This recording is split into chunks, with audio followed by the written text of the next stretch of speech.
So here we have the Honor 70, a new mid-range phone from Honor that packs plenty of upgrades from the previous Honor models, and today we're going to go through the design, specs and features, as well as checking out what the new Sony IMX800 camera sensor inside this phone can do. So full disclosure, this video is sponsored by Honor, and they've sent me this phone for free to review for you guys, but that of course does not change my opinion. So first up, it's probably best to check out the design, and the very first thing that I noticed the minute I picked up the Honor 70 was just how light and thin that this phone is. It's just 7.91mm thick, and it comes in at approximately 178 grams, and it's nice and comfortable to hold thanks to the curved edges. The phone, although light, feels very well built, and the rear panel curves round to the center frame, and then we've got a curved screen on the front, so this is great for the symmetry, although the frame in the center is raised slightly higher than the screen glass.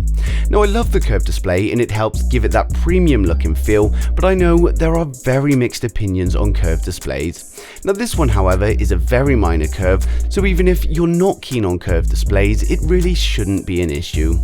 Now when it comes to the front, we get a full screen display with the punch-hole selfie camera in the top center.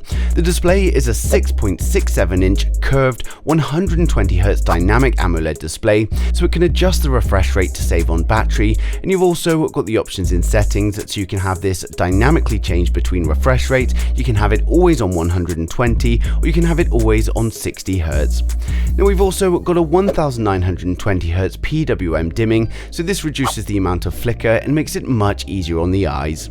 We've also got a 300Hz touch sampling rate along with 1000 nits of peak brightness, and the screen is incredibly responsive, so it makes it a pleasure to use as well as being great for mobile gamers. We also get a case for the phone including in the packaging, and there's also a pre-applied screen protector for those of you that do use them. Now personally I don't, so this came straight off for me. In the punch-hole selfie camera in the top center of the display, it's a 32 megapixel camera with an aperture of f2.4, and we'll take a deeper look into this on the camera test later on. Now heading over to the rear, this one here is the crystal silver colorway, but it also comes in Icelandic frost, midnight black or emerald green. This one here is probably the most interesting of the color choices. We've got a diamond pattern going on that makes for some nice effects as the light bounces off at different angles. Now we've also got a bit of a gradient effect going on at the same time, with glittery bits at the bottom that then become non-existent at the top, and looking at the pictures, this is the only color variant to have this effect. When it comes to the rear panels, you can see without a case on, you do get a few fingerprint smudges from your dirty hands, but it's not too bad on this phone, and with all the sparkly light reflections, they are much less noticeable even when you do make fingerprint marks on there. Now we get two circular camera modules, and in the top housing we've got the primary camera and the depth camera, and then in the bottom circle we've got the ultra-wide and the LED flash. Now the primary camera uses the new 54 megapixel Sony IMX800 sensor, and it's got an aperture of f1.9, and this is actually the first phone to feature this sensor. And I have to say, I'm very impressed with the camera, so make sure you do stay tuned until the camera tests. Now the ultra-wide is a 50 megapixel 122 degree ultra-wide, and this has an aperture of f2.2, and then finally we've got the 2 megapixel depth camera with an aperture of f2.4. Now the Honor 70 is available with 8GB of DDR4X memory, and you get a choice of storage between 128 or 256. It's powered by the Snapdragon 778G Plus, and while it's not a flagship chipset, it's still a very capable one and good for both normal use and gamers alike. It's powered by a 4800 mAh battery, and unfortunately we don't have wireless charging, but we do get Honor's 66 watt supercharge, so if we do get low on battery, we can just charge it up in no time.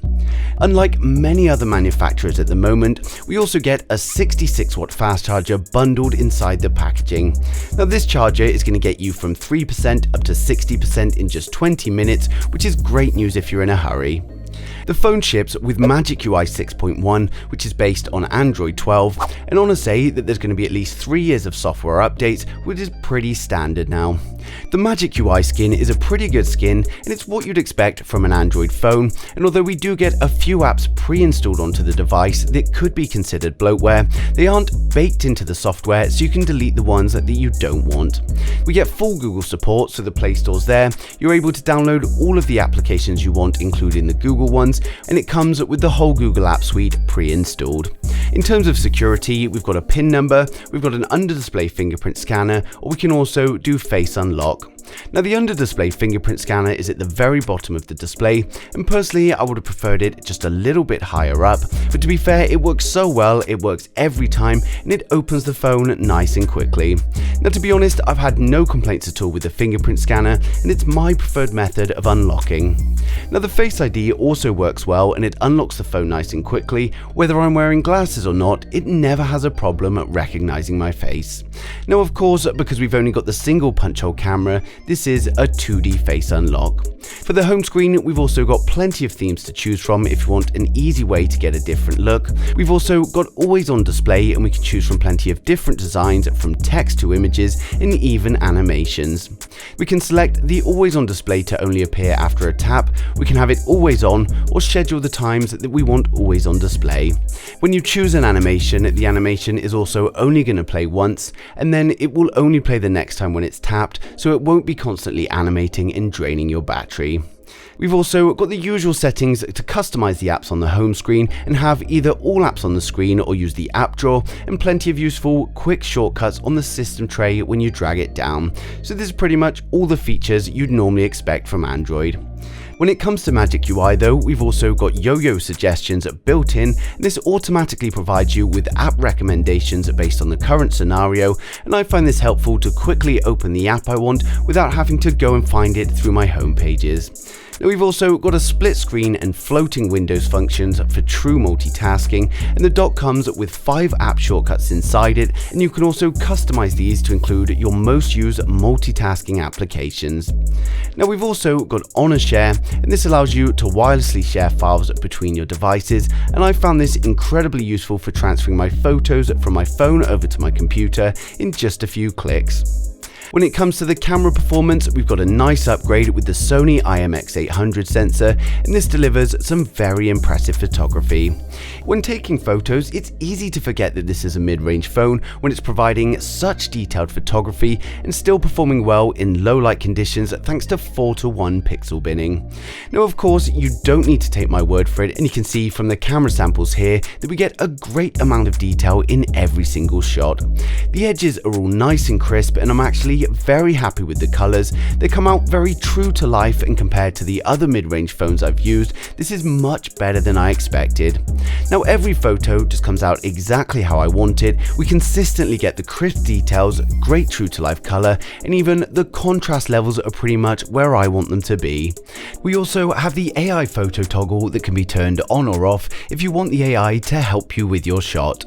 For the night shots, we also retain these high detail levels, and overall these are some impressive photos that would no doubt be able to compete against a flagship phone. When it comes to zooming, the camera offers 10 times zoom, but of course there's no telephoto camera, so this means it is digital zoom, and we lose more detail the more we zoom in. Now, the software does do a good job at removing noise from images even at 10 times zoom, but of course we lose a lot of detail when we're zoomed in 10 times. When it comes to the UltraWide camera, we also get some great photos thanks to the 50 megapixel sensor, and because of the 120-degree field of view, we also get plenty in the frame.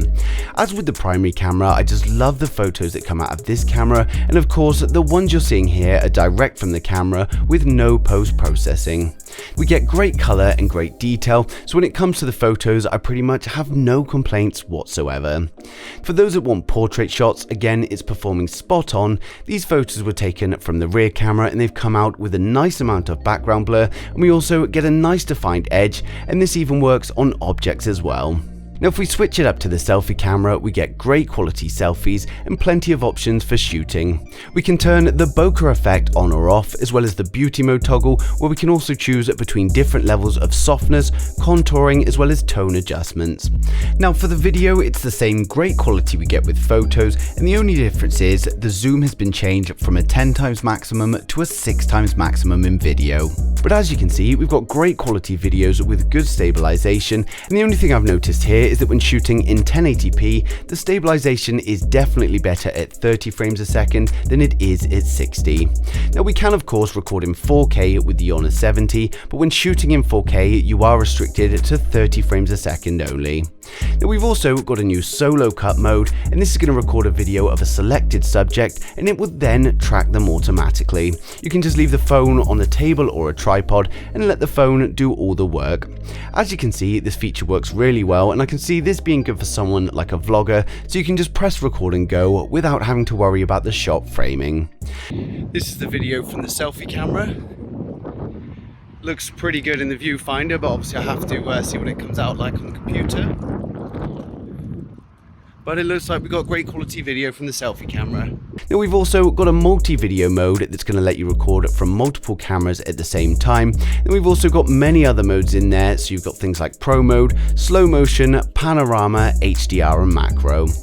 Now in terms of performance, we of course have the Snapdragon 778G Plus inside the Honor 70, and if you're concerned about synthetic benchmarks, we get a Geekbench 5 score of 790 for single core, and then 2928 for multi.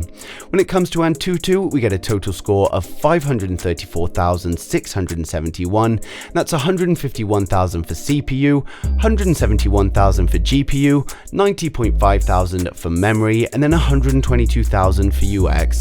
For the mobile gamers out there, I downloaded Call of Duty Mobile. I put the graphics on very high with realistic settings, and as you can see, it's buttery smooth and a pleasure to play. Something I also noticed while gaming is that because we've just got a single speaker right over on the right hand edge, while gaming the sound wasn't blocked by my hands like I find can happen on many other devices. Now the Snapdragon 778G Plus isn't a flagship chipset, but it's a very capable one, and it pretty much handled all the games I threw at it on max detail, and thanks to the 120Hz display, you can really enjoy the smooth and responsive gameplay. Now it's also great for watching media thanks to the reasonably large display. The picture is fantastic, and the only real downfall is this single speaker. Now the sound is pretty good for a single speaker though, and perfectly enjoyable to watch, and we've got to be realistic here, it's a mid-range phone, so you can't have the best of everything. Now for music and media though, it's perfectly good enough, and we're just going to take a look at the sample now.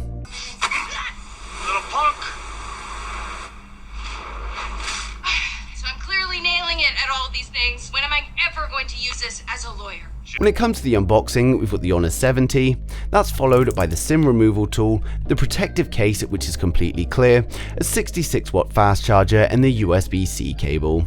All in all, when it comes to picking a mid-range smartphone, this is definitely a good phone to consider. It looks great, it takes great photo and video, and it also does a good job for the mobile gamers.